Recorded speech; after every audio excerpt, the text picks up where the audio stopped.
حضرت کٹی ہوئی فصل سے کاٹنے والوں کو مزدوری دینا کیسا ہے؟ فصل جو جیسے دھان گیہوں وغیرہ جو کاٹتے ہیں تو ہمارے علاقے میں وہ فصل کے یعنی دھان گیہوں جب کٹ جاتا ہے تو اسی کا وہیں کھیتی میں 20 حصہ لگاتے ہیں اور ایک حصہ مزدور کو دے دیتے ہیں۔ تو اس پر بعض لوگوں کو یہ شک ہوتا ہے کہ یہ کفیز طحان کے قبیل سے ہے، اس لیے ناجائز ہونا چاہیے۔ کفیز طحان کا مطلب یہ ہے کہ جس چیز میں کام کرے اسی چیز سے مزدوری لینا ناجائز ہے۔ یہ شریعت کا ایک قاعدہ ہے، اس پر قیاس کر کے مسئلہ یہ بتایا جاتا ہے، اسی قاعدہ کو کفیز طحان بولتے ہیں، اس کا نام کفیز طحان ہے۔ تو جس چیز میں کام کرے اسی سے مزدوری لینا، یہ کفیز طحان پر قیاس کر کے یہ ناجائز ہونا چاہیے۔ تو اس پر یہ سوال ہوتا ہے کہ عام طور سے پورے ہندوستان میں تقریباً یہ کٹی ہوئی فصل دھان ہو چاہے گیہوں ہو، جو مزدور کاٹتے ہیں اسی فصل سے ان کو مزدوری دی جاتی ہے۔ تو یہ کفیز طحان کے قاعدہ سے تو ناجائز ہونی چاہیے، لیکن ہمارے اکابر کا اس مسئلے پر اتفاق ہے کہ کٹی ہوئی فصل کے مسئلے میں چونکہ عرف اور تعامل ہو گیا ہے، اور کفیز طحان پہ قیاس کرنا بہرحال قیاس ہے، اور قیاس کا اصول شرع میں چوتھا درجہ ہے، اور عرف و تعامل کا تیسرا درجہ ہے، تو وہ اجماع میں آ جاتا ہے، اور اجماع اور قیاس میں جب ٹکراؤ ہو تو اجماع کو ترجیح دی جاتی ہے۔ اور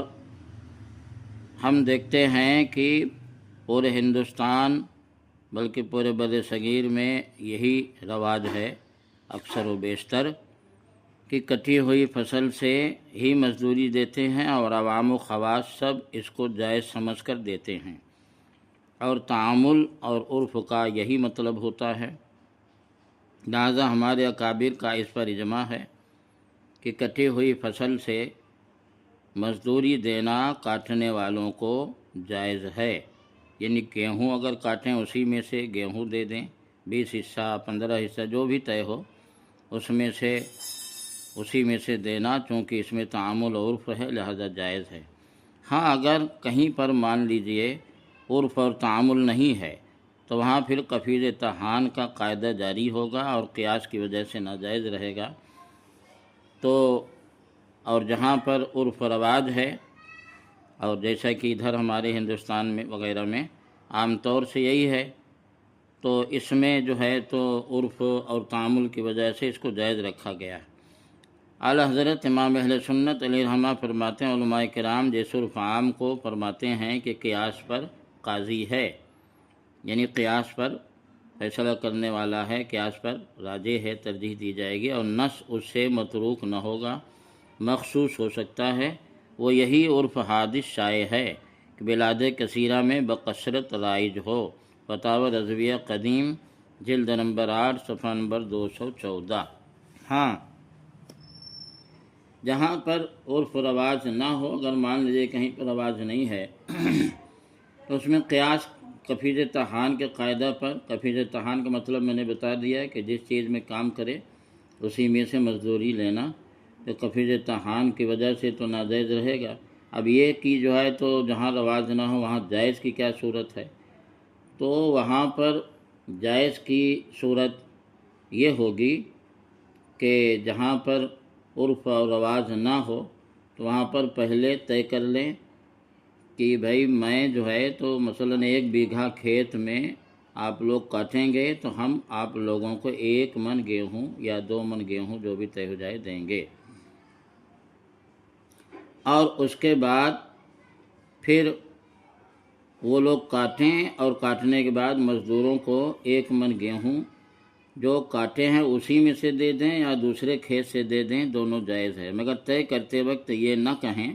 کہ ہم اسی کھیت سے دیں گے، بلکہ مطلقاً طے کریں۔ تو اس صورت میں جہاں پر عرف و رواج نہیں ہے وہاں بھی کٹی ہوئی فصل سے دینا جائز ہوگا۔ یعنی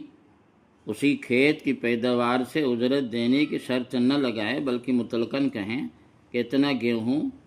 اس کام کے بدلے آپ کو دیا جائے گا، اور بعد میں پھر چاہے اسی کھیت سے دے دیں چاہے دوسرے سے دے دیں تو یہ جائز ہوگا۔ یہ وہاں کے لیے ہے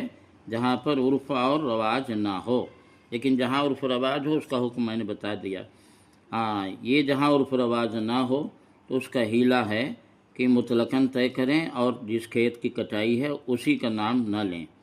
پھر بعد میں چاہے اسی سے دے دیں چاہے دوسرے سے۔ در مختار میں ہے الحیلۃ ان یسمى قفیزا بلا تعین ثم یؤتیہ قفیزا منہ یجوز، جلد نمبر 5 صفحہ نمبر 36۔ یہ در مختار ماشامی کا حوالہ میں نے دیا۔